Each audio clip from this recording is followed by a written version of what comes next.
गया आपके पास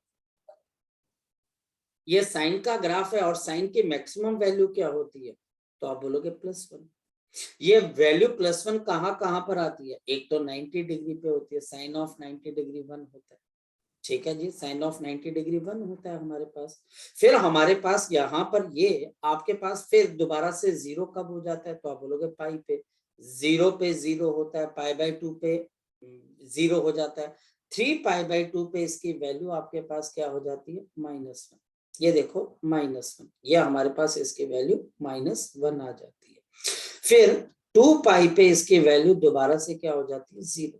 तो ये पीरियोडिक फंक्शन है, ये हमारे पास पीरियोडिक फंक्शन क्यों, क्योंकि इस पर्टिकुलर बॉडी की, इस पर्टिकुलर फंक्शन की वैल्यू अलग अलग एंगल्स पे अलग अलग तो है, लेकिन रिपीट भी करती है। जैसे साइन की वैल्यू 0 कौन कौन से एंगल पे आ रही है, 0 पे आ रही है, पाई पे आ रही है, और फिर बच्चा हमारे पास यहाँ पे 2π पे आ रही है। यहाँ पर हमारे पास इसकी वैल्यू 3 बार 0 आई, और इसकी वैल्यू 1 है, यहाँ पर -1 है, लेकिन अगर आप थोड़ा आगे चलोगे तो एक और एंगल पे इसकी वैल्यू दोबारा से क्या हो जाएगी आपके पास, दोबारा से 5π/2 पे इसकी वैल्यू दोबारा से क्या हो जाएगी, शाबाश बता दो, 5π/2 पे इसकी वैल्यू दोबारा से क्या हो जाएगी, 1 हो जाएगी। तो ये पीरियोडिक फंक्शन, बोलो बोलो बच्चे, बोलो शाबाश, बोलो। तो हमारे पास ये साइन, ऐसे ही मेरे पास कॉस भी होता है, कॉस भी हमारे पास ऐसा ही होता है ना। अब देखो कि ऑसिलेशंस कैसे होती है, जरा किसी अगर हम बच्चे से पूछे कि ऑसिलेशंस कैसे होती हैं, तो वो बच्चा क्या जवाब देता है, बोलता है बॉडी मीन पोजीशन पे होती है, बॉडी मीन पोजीशन पे होती है at t is equal to 0। जरा यहाँ पर कोई बच्चा t इज इक्वल टू 0 डाल दे, यहाँ पर तो कोई बच्चा बताए साइन ऑफ ओमेगा टी, और इसमें t की वैल्यू को 0 डाल दे तो साइन ऑफ 0 डिग्री क्या होता है, साइन ऑफ 0 डिग्री क्या होता है, साइन ऑफ 0 डिग्री क्या होता है, तो आप बोलोगे ये 0 होता है, साइन ऑफ 0 डिग्री 0, यानी कि बॉडी मीन पोजीशन पे। अब दूसरी चीज ध्यान से समझो, सपोज कि मैं यहाँ पर ओमेगा टी, अब ध्यान से समझना, सपोज कि ये ओमेगा टी की वैल्यू किसके बराबर है, π/2।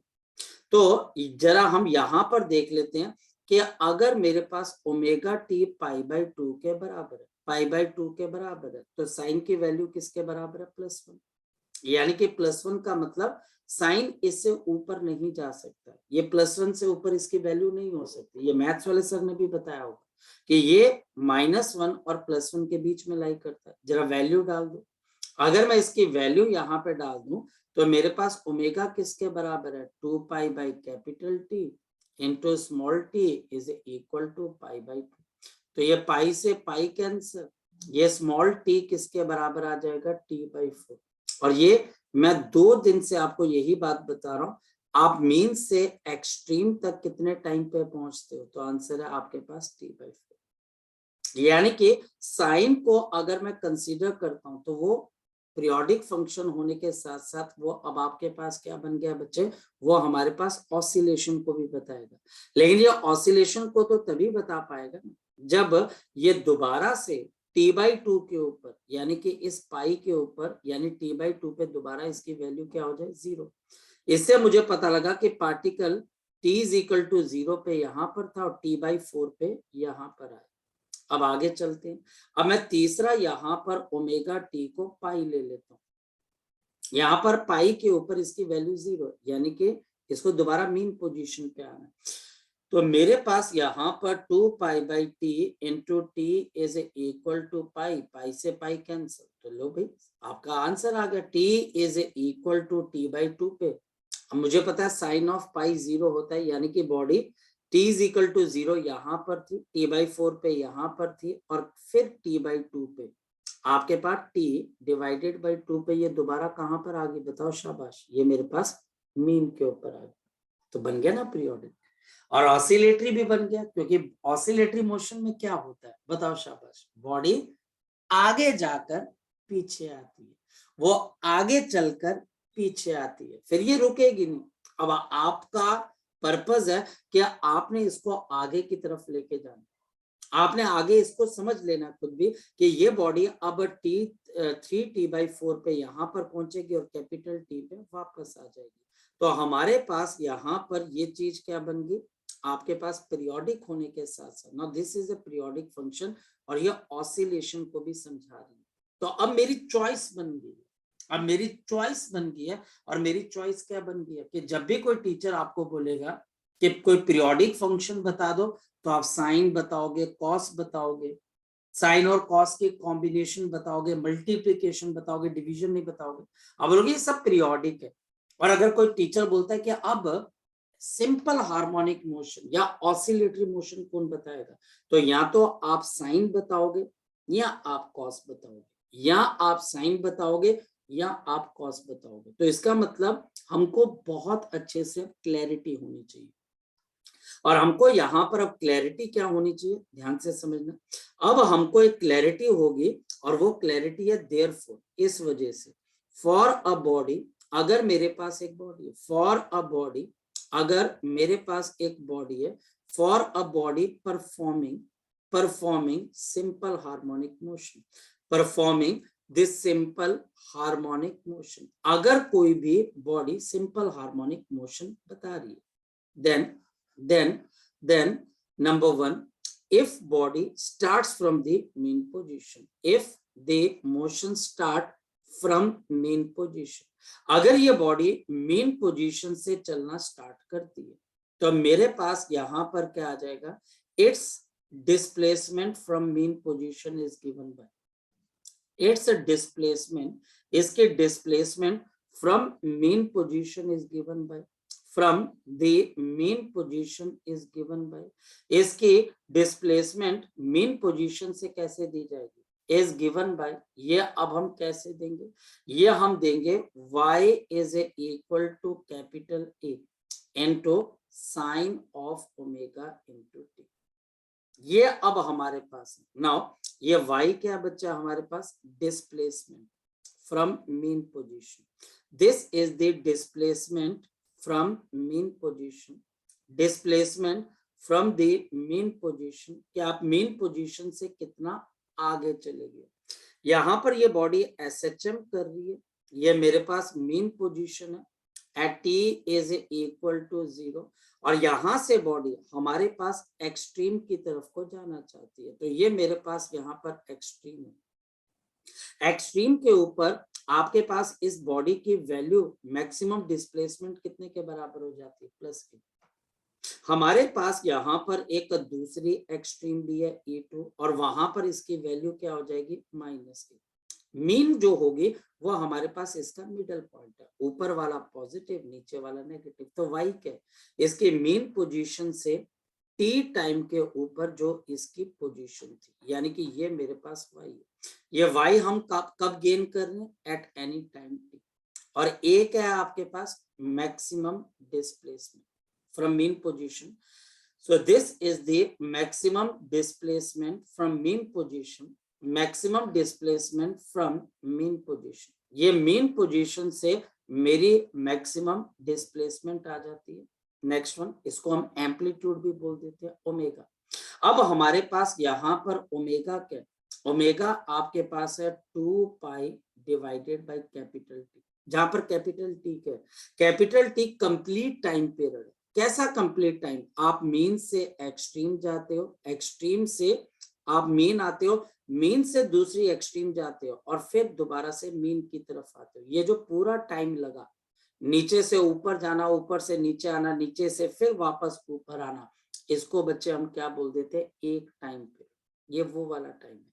और स्मॉल टाइम टी क्या है हमारे पास, टाइम ऑफ ऑब्जर्वेशन। जब आप इस मीन से टी टाइम दूर जाकर देख रहे हो, स्मॉल टी, जब आप किसी भी टी टाइम पर इसकी पोजीशन को मेजर कर रहे थे, तो ये आपके पास time of observation, time of the observation, ये हमारे पास है टाइम ऑफ द ऑब्जर्वेशन। ये हमारे पास एक इक्वेशन। लेकिन एक बात बताओ, क्या हमेशा simple harmonic motion mean position से शुरू होती है, कि वो आप बॉडी को साइड पे ले जाकर भी छोड़ सकते हो, क्या लगता है आपको, हम उसको साइड से भी ले जाकर छोड़ सकते हैं।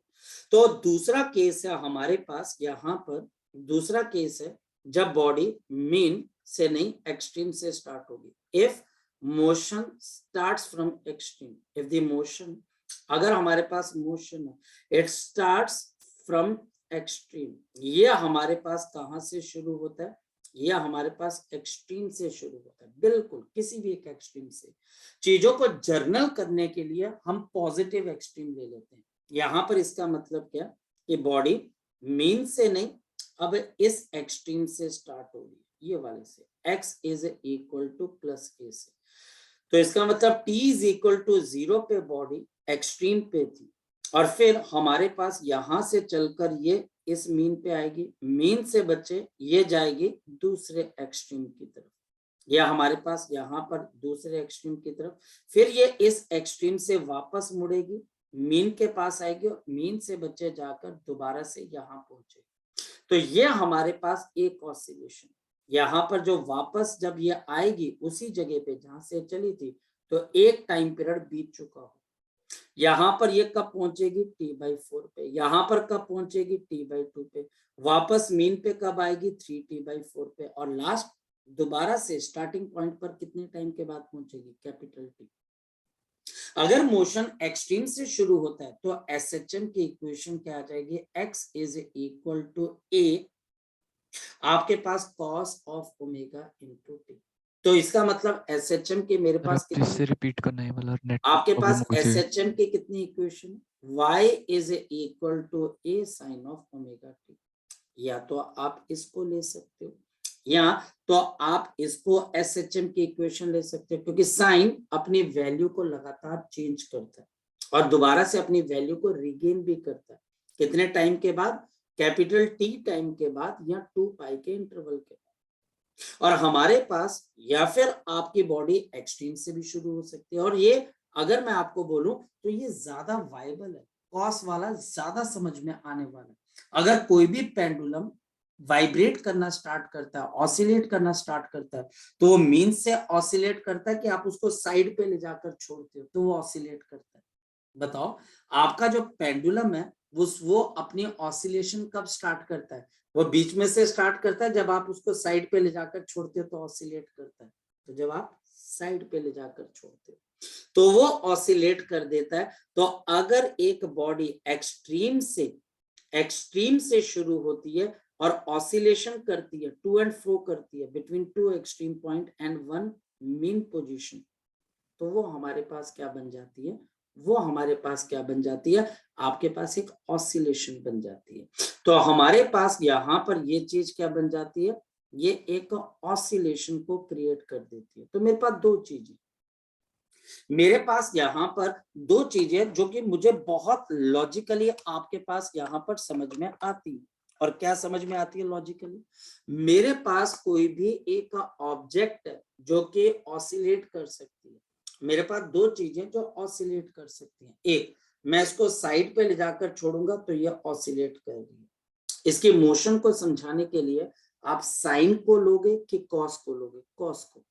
बच्चा बोलता है क्यों, क्योंकि कॉस के अंदर अगर मैं t को 0 करता हूँ, कॉस ऑफ 0 डिग्री कितना होता है, बताओ कॉस ऑफ 0 डिग्री कितना होता है, कॉस ऑफ 0 डिग्री कितना होता है, कॉस ऑफ 0 डिग्री 1 होता है। तो x is equal to a आ जाएगा, जो कि बताता है कि बॉडी एक एक्सट्रीम पे आप ले जाकर छोड़ रहे हो और ये ऑसिलेट कर, पहली चीज।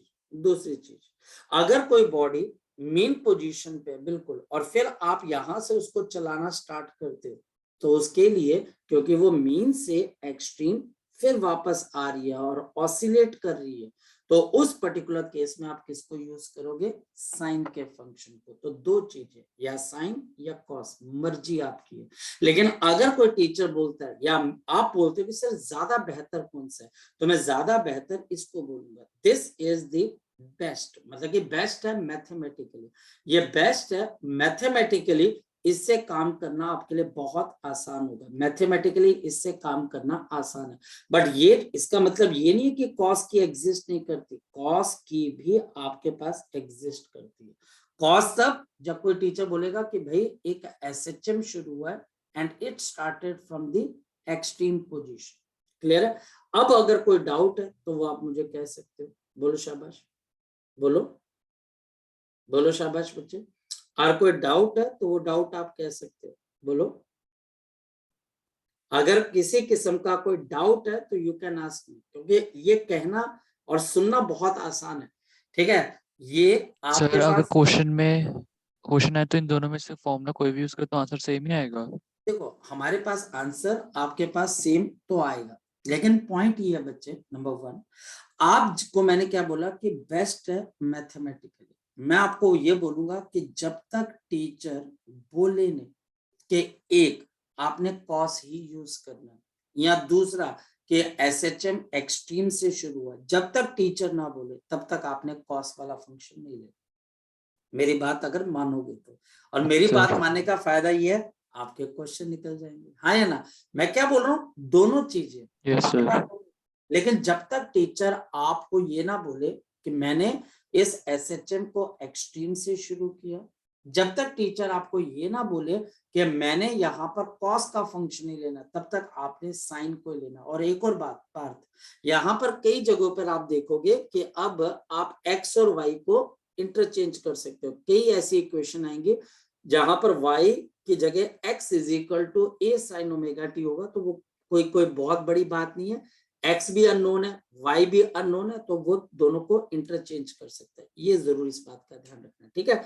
ये मत बोलना यस इसमें सर। साइन के साथ y ही आता है और cos के साथ आपके पास x आता है। आना तो यही चाहिए, बिल्कुल यही आना चाहिए। लेकिन जब किताबें लिखी जाती हैं, ऑथर काम करना शुरू करते हैं, वो बोलते हैं कि यार कोई बात नहीं, अगर आपने x भी मेरे लिए एक वेरिएबल है, y भी एक वेरिएबल है, सिर्फ मैंने इंग्लिश का लेटर चेंज किया, मीनिंग तो वही है कि वो डिस्प्लेसमेंट आ रही है मीन पोजीशन से, ठीक है, ठीक है। Yes sir.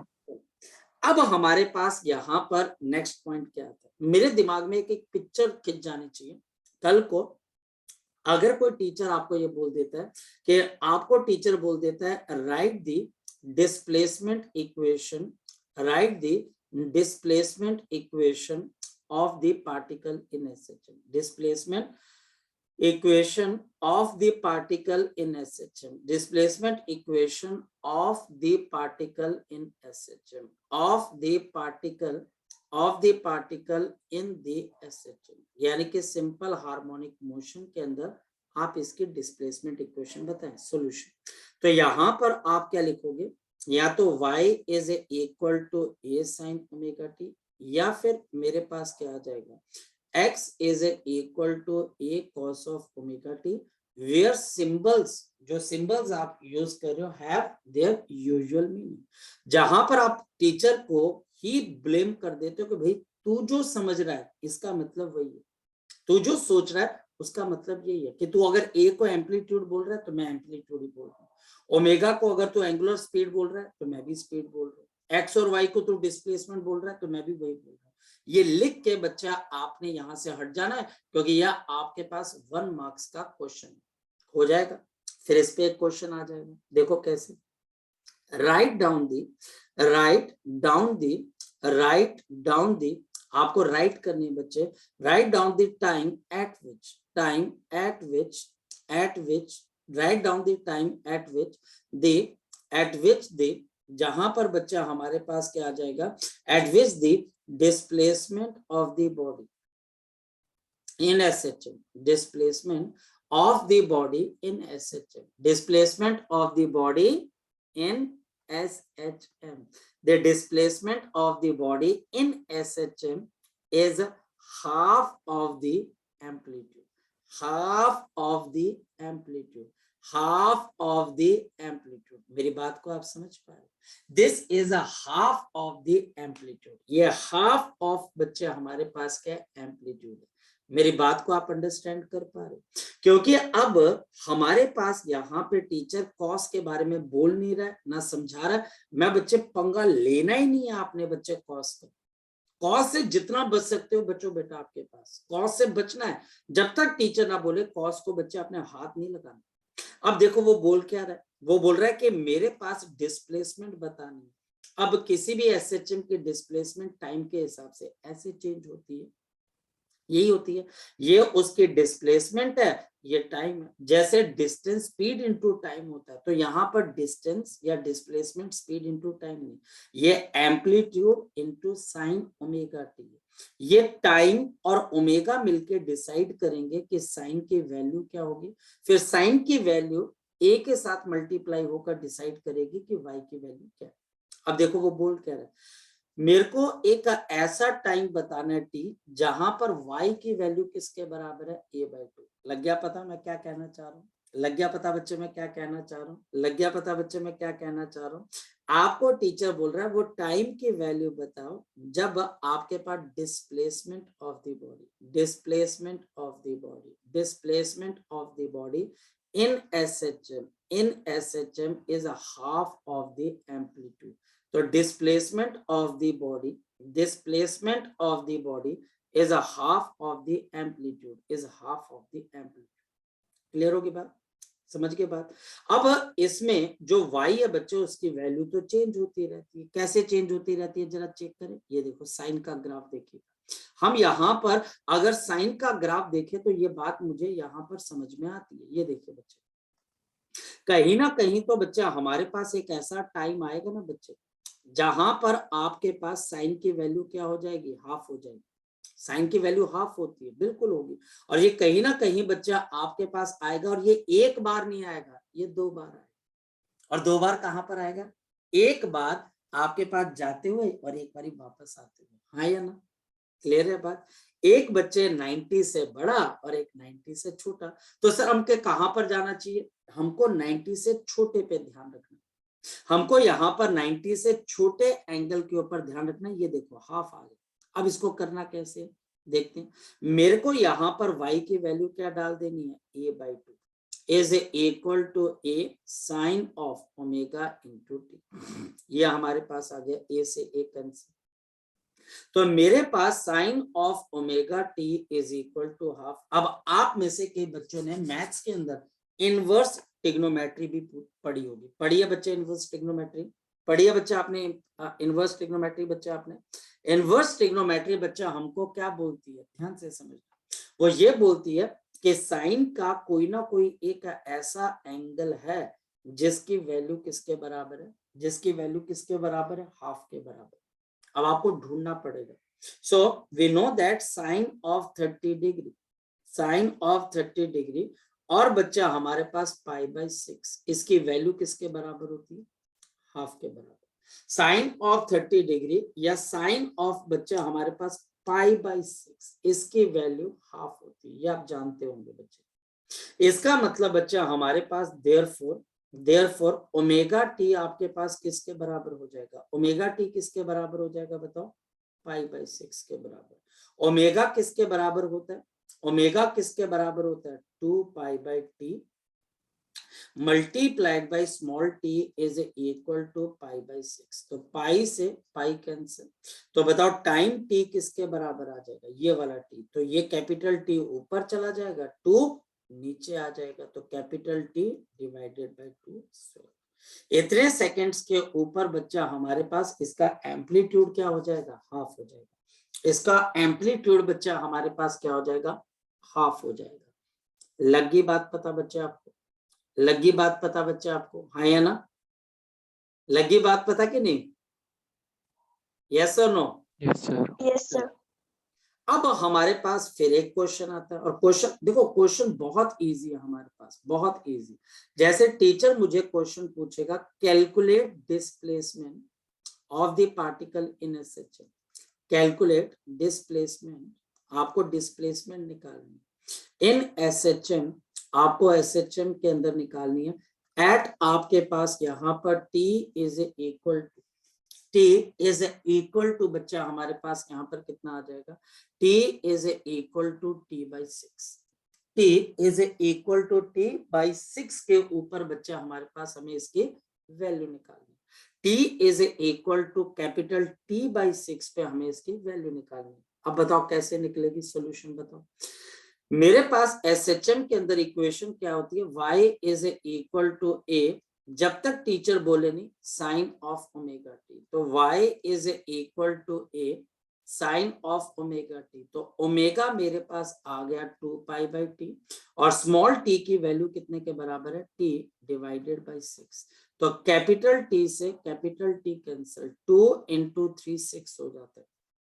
तो y is equal to a sine of मेरे पास कितना आ गया π/3। अब साइन π/3, तो π/3 कितने के बराबर होता है बच्चे बताओ, शाबाश। तो π/3 मतलब 60 डिग्री, π/3 मतलब 60 डिग्री। और साइन 60 कितने के बराबर होता है, साइन 60 कितने के बराबर होता है, साइन 60 कितने के बराबर होता है, √3/2। तो आंसर कितना आएगा, √3 डिवाइडेड बाय 2 × a। ये इसकी मेन पोजीशन से डिस्प्लेसमेंट है। क्लियर है वाली चीज, क्लियर है ये वाली चीज बच्चे, हाँ या ना? Yes sir. पक्का श्योर है देवयानी? आपको पार्थ, आपको फॉर्मूला याद करना पड़ेगा आपको। Yes, sir. बिल्कुल formula y is equal to a sin omega t, y is equal to a sin omega t. ये फॉर्मूला अगर आपको याद है तो यार आपको कोई मुश्किल थोड़ी ना आएगी, आपको तो बड़ी हैरानी होगी कि अच्छा ये क्वेश्चन इतना आसान है। ये तो हम में से कोई भी बच्चा कर सकता है। आपको सिर्फ ओमेगा टी के अंदर की या तो टीचर वैल्यू निकालने को बोलेगा या ओमेगा टी दे के y की वैल्यू पूछेगा, तो मैं कर सकता हूँ। हो जाएंगे क्वेश्चन बच्चे, हो जाएंगे क्वेश्चन हमारे पास, हाँ या ना? हो जाएंगे बच्चे। चलो अब बच्चे हमारे पास यहाँ पर आ जाती है एडिशनल इंफॉर्मेशन। अब एडिशनल इंफॉर्मेशन क्या है बच्चा हमारे पास, जरा ध्यान से समझ। पॉइंट ये जो आपको मुझे पूछना चाहिए था, आपको, आपने क्या गलती की कि सर क्या ऐसा हो सकता है कि ये पार्टिकल ना मीन से शुरू हो ना एक्सट्रीम से शुरू हो, बीच में कहीं से शुरू हो? क्या हो सकता है? तो हाँ हो सकता है। उस केस में क्या होगा सर, तो अगर हमारे पास देखा जाए तो इसका एक और जर्नल मेरे पास इक्वेशन आती है। There is one more general equation SHM के डिस्प्लेसमेंट की, फॉर डिस्प्लेसमेंट। और ये देखिएगा कि ये इक्वेशन हमारे पास कैसे बनती है फॉर द डिस्प्लेसमेंट। देखिएगा ये इक्वेशन हमारे पास कैसे बनती है काके, ये इक्वेशन मेरे पास बन जाती है y is equal to a sine of, आपके पास क्या आ जाता है, ओमेगा टी प्लस ऑफ। ये बच्चा हमारे पास है।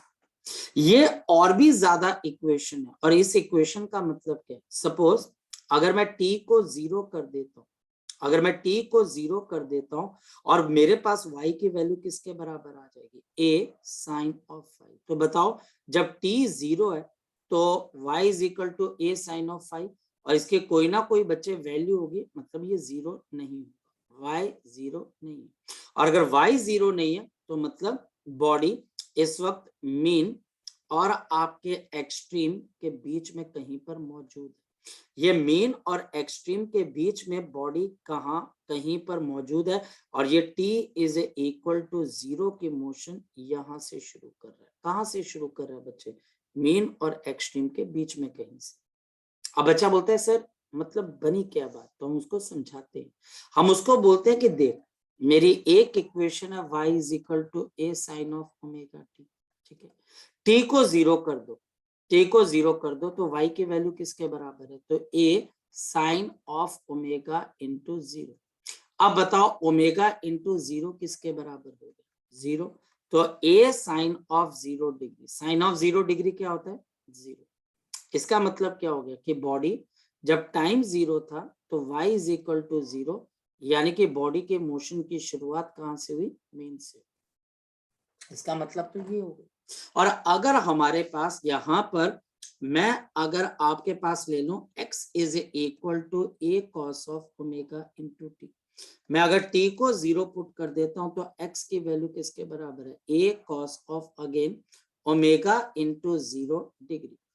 तो आपके पास a cos ऑफ बच्चा हमारे पास 0 डिग्री, तो cos ऑफ 0 डिग्री 1 है तो x इज इक्वल टू क्या आ गया, a, यानी कि t इज इक्वल टू 0 पे बॉडी ने मोशन की शुरुआत कहां से की, एक्सट्रीम से। मेरी बात को आप समझ पा रहे हो, मेरी बात को समझ पा रहे हो, हाँ। और जब आप इसमें +5 कर देते हो तो अगर t 0 है तो y बच्चे 0 नहीं हो पाता, बिल्कुल नहीं हो पाता। इसका मतलब इसकी मोशन ना तो मीन से शुरू हुई है ना एक्सट्रीम से शुरू हुई है, ये आपके पास मीन से किसी वाइड डिस्टेंस से चलना शुरू किया। तो ये अब भी हमारे पास SHM है जी, बिल्कुल SHM है। यहाँ पर ओमेगा टी प्लस ऑफ 5 है जो कि आपको फेज देता है, जिसको बच्चे हम फेज बोलते हैं। फेज के पास सारी इंफॉर्मेशन होती है। फेज बच्चा हमारे पास एक आपके आईपी एड्रेस की तरह, एक आप समझ सकते हो बच्चे कि ये उस इक्वेशन का सिग्नेचर है कि टी टाइम के ऊपर ये आपको कहां पर मिलेगा। जैसे यहाँ पर पता लगा, अगर मैं टी को 0 कर देता हूं तो ये आपके पास मीन से नहीं स्टार्ट होगा, एक्सट्रीम से स्टार्ट नहीं होगा, किसी बीच वाले पॉइंट से SHM करना स्टार्ट करेंगे। और ये 5 इसका मतलब क्या हो गया, तो 5 बच्चा हमारे पास, इसको हम क्या बोल देते हैं, इनिशियल फेज। इनिशियल फेज का मतलब कि जब टाइम 0 था तो ये एंगल 0 नहीं था, ये एंगल एक नॉन जीरो वैल्यू था। Initial phase 5, initial phase 5। और इसका एक और नाम रख दिया जाता है एपेक। इसका बच्चा हमारे पास यहाँ पर एक और नाम है, ये इपोच नहीं है, एपेक बोलते हैं इसको। तो ये एपेक है। एपेक आपको अगेन इंफॉर्मेशन देता है कि ये particle t is equal to 0 पे ना मीन पे था ना एक्सट्रीम में था, बीच में कहीं पे रखा हुआ था, और वहां से इस बॉडी ने ऑसिलेशन करना स्टार्ट किया। क्लियर है ये वाली चीज? क्लियर है ये वाली चीज, हाँ या ना? क्लियर है ये वाली चीज? यस और नो? मैं देखो तभी आगे चलूंगा बच्चे। मैं बिल्कुल, देखो मैं आपको एक बात बता देता हूँ, क्योंकि मुझे पता है कि जिस बच्चे ने ये चैप्टर अच्छे से कर लिया उसके +2 के 2 चैप्टर वेव ऑप्टिक्स और बच्चा ऑल्टरनेटिंग करंट वो बिल्कुल पहली बार में हो जाएगा। और जिन्होंने इसके अंदर बच्चे थोड़ी सी कम मेहनत की, वहां पर जाकर आपको डबल मेहनत करनी पड़ेगी। फिर आप देखेंगे कि आपके साथ का कोई बच्चा आया और वो आपको बोलता है कि यार मैंने ना 2 दिन के अंदर ऑल्टरनेटिंग करंट कर लिया, क्यों यार मुझे SHM आता था, मुझे पता था कि क्या इक्वेशन क्या है, सर ने पहले बता दिया था। और बाकी आप बोलोगे यार मुझे तो 15 दिन हो गए यार इस ऑल्टरनेटिंग करंट पे मत्था मारते हो, मुझसे तो हो नहीं रहा। और यहाँ पर टीचर बार बार बोल रहा है, अरे टीचर अभी देखो मेरी जो क्लास होती है +2 के अंदर, उसके अंदर बच्चे मैं यही तो बात करता हूँ, मैं यही तो बातें करता हूँ। अच्छा ये आपने +1 में पढ़ा होगा, जहां मैंने बोल दिया कि आपने +1 में पढ़ा होगा वहां कंफ्यूजन शुरू, वहां पर बच्चा हमारे पास कंफ्यूजन शुरू, वहां पर हमारे पास किसी ना किसी तरीके से कंफ्यूजन आपके पास आनी स्टार्ट हो जाती है। जैसे अभी डिफरेंशिएशन ले लो, अभी हम डिफरेंशिएशन शुरू करेंगे तो मैथमेटिकल टूल अगर भूल चुके होंगे तो कंफ्यूजन शुरू। तो इस वजह से जो भी पॉइंट तुम्हें लगता है वो पॉइंट बच्चा आप बताते हुए चलो मुझे, शाबाश। अगर कोई दिक्कत है तो आप बता सकते हो मुझे, बोलो शाबाश। पूछना बच्चा? Hello, no sir. पक्का श्योर है?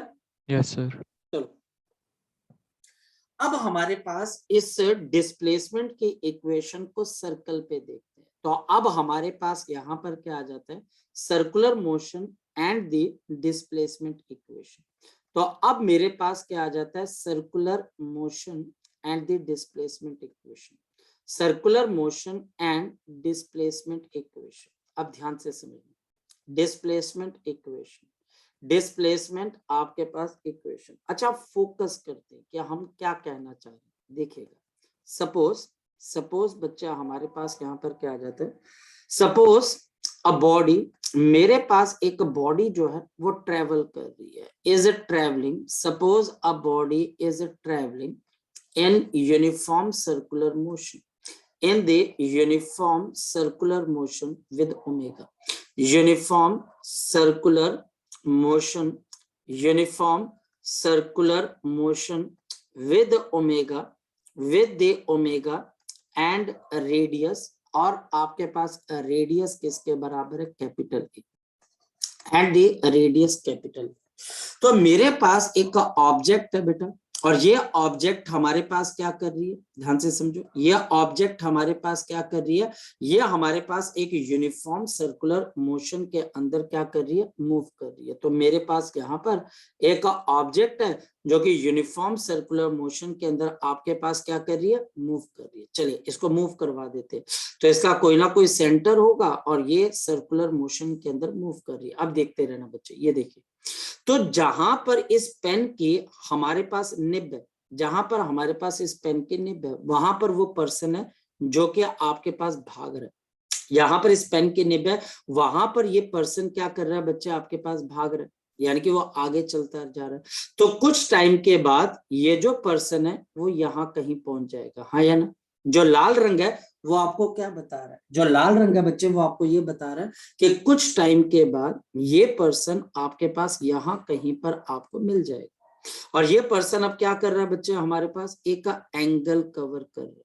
ये पर्सन हमारे पास क्या कवर कर रहा है बच्चे, एक एंगल कवर कर रहा है, हाँ या ना, हाँ या ना बच्चे, ये हमारे पास एक एंगल कवर किया। पर्सन आपके पास ए से चला, बी पे पहुंचा, इसने एक एंगल कवर किया। इसने t इज इक्वल टू 0 से चलना शुरू किया, t is equal to t पे यहां पर पहुंच गया, तो इसने एक एंगल कवर कर दिया। और एंगल जो है बच्चे हमारे पास, इसका रेडियस मेरे पास कैपिटल ए के बराबर है। चलो यहां पर ना रेडियस बनाकर कंपास के अलोंग इसका रेडियस बना लेते हैं। तो चलिए हम यहाँ पर कंपास के अलोंग बना लेते हैं कि इसका हमारे पास यहाँ पर कोई ना कोई आपके पास क्या एक रेडियस है। तो ये हमारे पास इसका कोई ना कोई आपके पास एक रेडियस है, रुक जाइए, ये हमारे पास रेडियस है। तो ये यहाँ कहीं पर पहुंच गया और इसका रेडियस आपके पास किसके बराबर है, ए के बराबर। ये पॉइंट क्लियर है। अब ये पर्सन कितनी स्पीड से भाग रहा है बच्चे इस सर्कल पे, ओमेगा से आपके पास भाग रहा है। तो ये हमारे पास ओमेगा से भाग रहा है। तो टी टाइम के अंदर इसने जो एंगल कवर किया वो एंगल आपके पास किसके बराबर हो जाएगा बताओ, ओमेगा टी के बराबर, हाँ या ना। अब मैंने क्या करना है, ये सेंटर आ गया ओ, ये ए और ये बी। तो हम यहां से बच्चे एक परपेंडिकुलर नीचे की तरफ को गिरा देते हैं ऐसे, ये परपेंडिकुलर गिर गए। अब मुझे बताओ, अगर ये परपेंडिकुलर मेरे पास बी सी के बराबर है, तो अब मेरे पास क्या आ जाएगा, इन ट्रायंगल आपके पास ट्रायंगल आपके पास यहाँ पर क्या आ जाएगा, ओ आपके पास बी सी। एक ट्रायंगल ओ बी सी के अंदर मेरे पास ओ सी बेस है और ओ बी ये हाइपोटेन्यूज है, इज इक्वल टू किसके बराबर है, तो कॉस ऑफ थीटा। तो मेरे पास OC is equal to OB, यानी कि A into cos of theta. और OC ये तो x एक्सिस पे है, तो ये बच्चे x is equal to A cos, और थीटा की जगह बताओ मैं क्या लिख सकता हूँ, शाबाश, थीटा की जगह मैं क्या लिख सकता हूँ, शाबाश बताओ, ओमेगा इंटू टी। तो मैं थीटा की जगह यहां पर क्या लिख सकता हूँ, ओमेगा इंटू टी। तो ये हमारे पास क्या आ जाएगा, आपके पास SHM की इक्वेशन बनी कि नहीं बनी, SHM की इक्वेशन बोलो। और हमारे पास सेम ट्रायंगल के अंदर OBC के अंदर हमारे पास एक और चीज है, जरा बताओ, मेरे पास BC जो कि y की बराबर है डिवाइडेड बाय मेरे पास OB। अगर मैं ध्यान से देखूं तो ये तो मेरे पास साइन थीटा के बराबर है, और मेरे पास y is equal to OB जो कि A है, साइन ऑफ थीटा तो ओमेगा इंटू टी। और ये तब है बच्चे जब हमारी मोशन यहां कहीं से स्टार्ट हुई, यहां कहीं से। तो हमारे पास SHM की इक्वेशन आपको कहां से मिल रही है, जरा बता सकते हो आप कोई बच्चा, SHM की इक्वेशन कहां पर है, एक सर्कुलर मोशन में। और ये कैसे मिल रही है, जब आपका रेडियस या तो हॉरिजॉन्टल एक्सिस पे क्या डालता है बच्चे, एक कंपोनेंट बनाता है कॉस का, या फिर हमारे पास ये y एक्सिस के ऊपर अपना एक कंपोनेंट, अपनी एक प्रोजेक्शन बनाता है, तो आपको किसकी इक्वेशन मिल जाती है, आपको इक्वेशन मिल जाती है SHM की। पॉइंट भी यही है, पॉइंट भी यही है बच्चा हमारे पास, और यही आपने टीचर को भी बताना, आपने टीचर को बहुत अच्छे से बात समझानी है। तो मैं रुके, पहले मैं कंपास गायब कर दूं। आपने टीचर को यहाँ पर बहुत अच्छे से ये बात बतानी है और सिखानी है, आपने उसको ये बतानी है, सिखानी भी आपने उसको ये बताना है, therefore the projection of the radius vector, the projection of a radius vector, the projection of radius vector, the projection of radius vector on x-axis, on the x-axis, on the x-axis, or on the y-axis, or on the y-axis represents, और ये किसको represent करती है, शाबाश बताओ, it represents the आपके पास equation of SHM, it represents the equation of the SHM।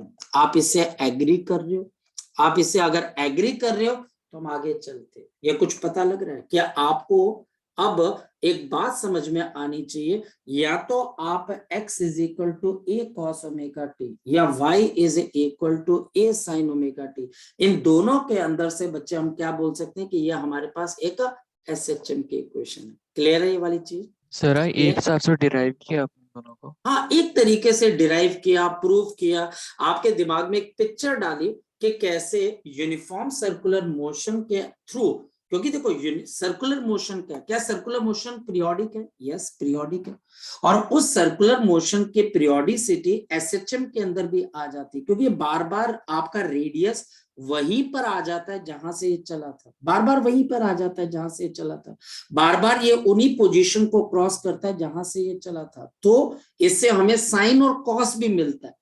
Partha, ये शायद से मैंने कल भी आपसे शायद बात की हो, और ये मैं हमेशा बच्चों से बात करता हूं, कभी भी आप साइन थीटा या कॉस थीटा को ऐसे नहीं बताते हो बड़ी क्लासेस में कि परपेंडिकुलर ये वगैरह नहीं। आप जब समझाने लगते हो, जब मैथमेटिक्स कर रहे हो अलग बात है, लेकिन जब समझाते हो तो आप बोलते नहीं, एक सर्कुलर मोशन का रेडियस का जो हॉरिजॉन्टल कंपोनेंट है वो कॉस होता है, और जो वर्टिकल कंपोनेंट होता है क्या होता है? साइन।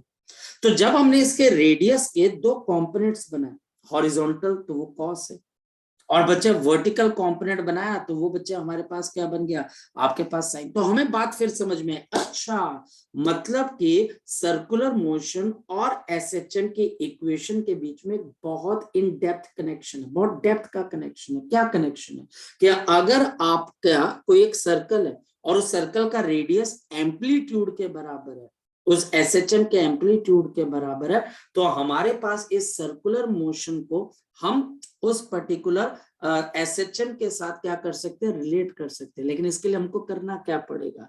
हमें यहाँ पर रेडियस वेक्टर के दो कंपोनेंट देखने पड़ेंगे। हॉरिजॉन्टल के लिए कॉस आ जाएगा और वर्टिकल के लिए क्या आ जाएगा? साइन आ जाएगा। ठीक, क्लियर होगी बात? क्लियर होगी बात बच्चे? अब तुम एक चीज बच्चे अपने घर पे करके देखना, और बच्चा आप अगर वो एक्सपेरिमेंट अपने घर पे कर पाए तो आपको इस बात पे और ज्यादा यकीन हो जाएगा जो मैं कहना चाह रहा हूं। क्या यकीन होगा जरा देखते हैं। आप एक बॉल लीजिए, एक बॉल, एक फुटबॉल, बड़ी सी एक बॉल या फुटबॉल ले लीजिए इस तरीके से, ठीक है, और यहां पर आप इसके पीछे एक स्क्रीन लगा दीजिए, ऐसे एक स्क्रीन लगा दी, और ये तुम्हारे पास एक फुटबॉल है बच्चे आपके पास, और इस फुटबॉल के ऊपर आप किसी चीज को ऐसे करके लगा दिए, ठीक ठाक, मतलब कि ज्यादा बड़ी भी नहीं पर ऐसी होनी चाहिए कि एक ब्लॉक लगा दिया, एक छोटी सी कोई चीज लगा दी, पेन को आपने खड़ा कर दिया, कुछ ऐसा कर दिया जो कि इसके ऊपर चिपकाया जा सकता है और दूर से विजिबल होना चाहिए। क्लियर? पीछे मेरे पास यहाँ पे स्क्रीन है।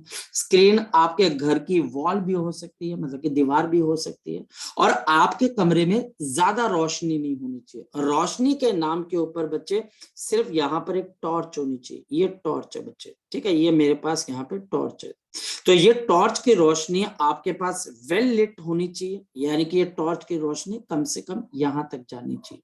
ये टॉर्च की रोशनी बच्चे यहां तक जानी चाहिए। अब एक बात देखते हैं, जैसे टॉर्च की रोशनी यहां पर जाएगी तो इस ऑब्जेक्ट के यहां पर शेडो बनेगी, हाँ या ना?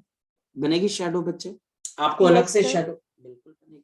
अब आप इस बॉल को गोल घुमाना स्टार्ट कर दीजिए, ऐसे गोल घुमा दीजिए।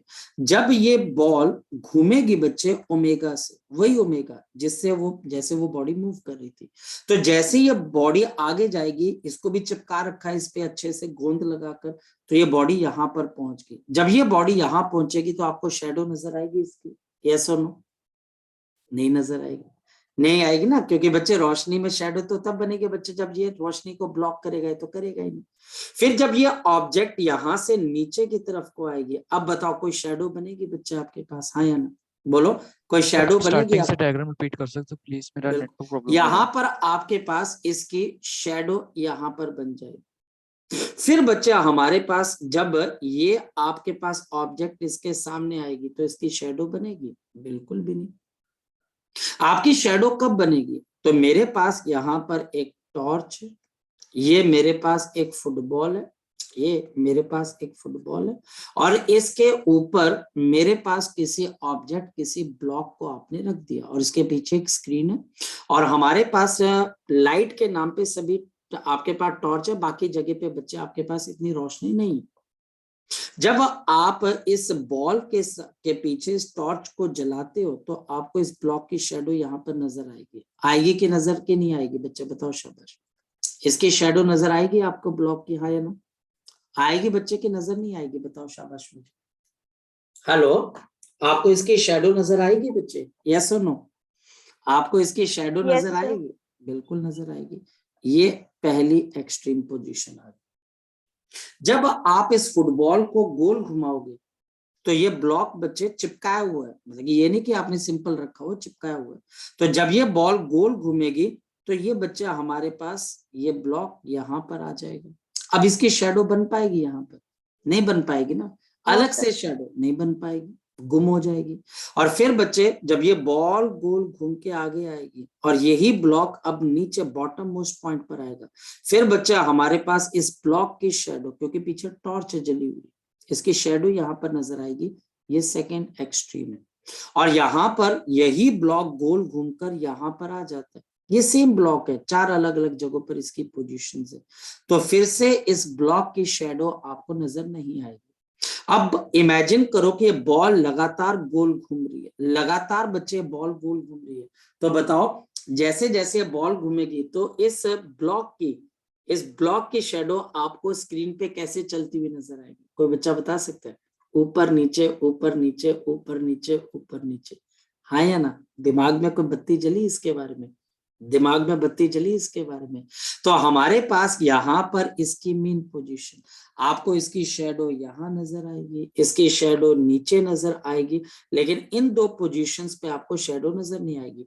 तो जब आप बॉल घुमाओगे तो एक ऊपर फिर नीचे, फिर ऊपर फिर नीचे, तो एक तरीके से यह हमारे पास क्या बन गई, इसकी प्रोजेक्शन बन जाती, इसको हम प्रोजेक्शन बोलते हैं। हाँ पार्थ बोलो बच्चे। सर स्टार्टिंग से रिपीट कर दो फिर से। बता क्या दिक्कत आई बच्चे, बोल। मतलब नेटवर्क प्रॉब्लम होगी तो समझ नहीं आया मुझे क्या क्या कि मतलब आपने हाँ जी बता बच्चे क्या दिक्कत आई, एग्जैक्टली क्या दिक्कत आई बच्चे? कि अगर जो साइड मतलब साइड वाले में क्यों मतलब शेडो लगेगी और ऊपर मिडल्स में क्यों नहीं लगेगी? साइड वाले पे क्यों शेडो लगेगी?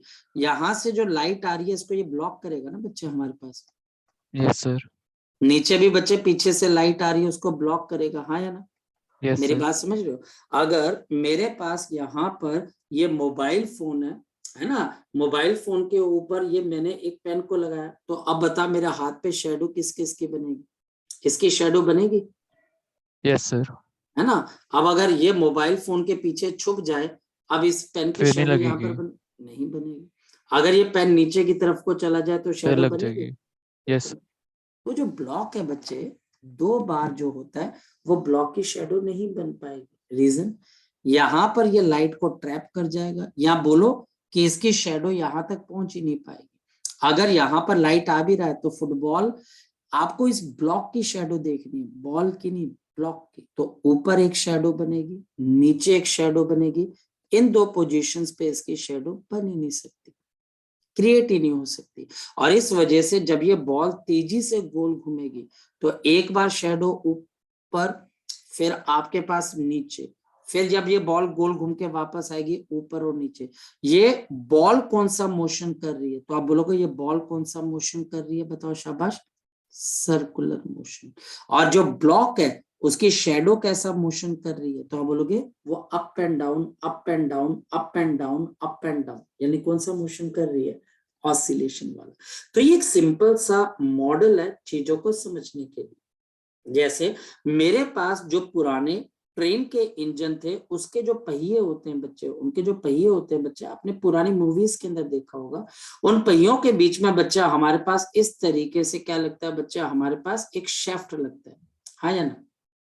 पुरानी मूवीज देखो, ये पहिए तो गोल घूमते हैं बच्चे, लेकिन ये जो शेफ्ट होता है इनके बीच में, क्या ये गोल घूमता है कि आगे पीछे चलते हैं बच्चे? कभी देखा आपने? छोटे बच्चों की जो टॉय ट्रेन होती है उसके अंदर ये आपको बड़े अच्छे से नजर आएगा। उसके अंदर आपको बड़े अच्छे से ये बात नजर आती है कि आप जब उनको गोल घुमाते हो, जो टायर गोल घूमते हैं, तो उनके बीच में जो शेफ्ट होता है वो आगे पीछे घूमता है। कभी ऑब्जर्व किया आपने इस चीज को? कभी आपने ऑब्जर्व देखा है किया? सर शायद से। बिल्कुल देखा होगा। अगर आप जिम जाते हो तो जिम के अंदर भी कई ऐसी मशीन्स होती हैं, जिन मशीन्स को जब आप चलाते हो तो जो मैकेनिकल पार्ट होता है उसके बीच का वो बच्चा हमारे पास इस तरीके से टू एंड फ्रो मूव करता है। और अगर आपने बहुत पुरानी मूवीज देखी हो, क्योंकि आजकल स्टीम इंजन तो आते नहीं, लेकिन पुराने टाइम के अंदर स्टीम इंजन आते थे, जिनके इंजन के अंदर हम कोयले का यूज करते थे, कोयले वाले इंजन। और उन कोयले वाले इंजन के जो टायर होते थे उसमें शेफ्ट लगे होते थे बहुत सारे, तो टायर तो गोल घूमते थे, लेकिन उनके बीच का शेफ्ट कैसे घूमता था, इस तरीके से। देखिए आपके दिमाग में आ जाएगी बात। तो कहने का मतलब सर्कुलर मोशन, हमारा जो सर्कुलर मोशन है और जो हमारे पास यहाँ पर क्या है बच्चे, जो SHM है, ये आपस में इंटरकनेक्टेड। तो ये चीज अब आपको समझ में आनी चाहिए। एक कि बच्चे मैंने आपको क्या समझाया कि आपके डिस्प्लेसमेंट क्या है, और दूसरी ये जो डिस्प्लेसमेंट की इक्वेशन है ये किससे डीपली कनेक्टेड होती है, this is deeply connected with the circular motion, और ये कॉन्सेप्ट है। ठीक पार्थ, क्लियर है बच्चे? Yes sir. देख ले, ठीक है। चलो फिर आज यस के लिए हम सर। इतना ही करते हैं। आई थिंक सो अगर कल मॉर्निंग की छुट्टी है सो मैं मॉर्निंग के अंदर आपको बता दूंगा बच्चे कि अगर मॉर्निंग में क्लास होगी ताकि आप भी फ्री हो जाओ, ठीक है, तो मैं आपको बता दूंगा, ठीक सर है आप बच्चे? मैसेज कब तक कर दोगे? बेटा मैं बता दूंगा बच्चे, क्योंकि इसके बाद भी मेरी क्लास है, तो उसके बाद यस आपको सर। नोट्स वगैरह भेजने, तो फिर मैं आपको बता दूंगा, ठीक है, लेकिन मैं ये बता दूंगा। रिकॉर्डिंग भेज दोगे मेरे को, ये वाली भी? हाँ बच्चे भेज देंगे, बच्चे भेज देंगे, थैंक ठीक यू है। सर।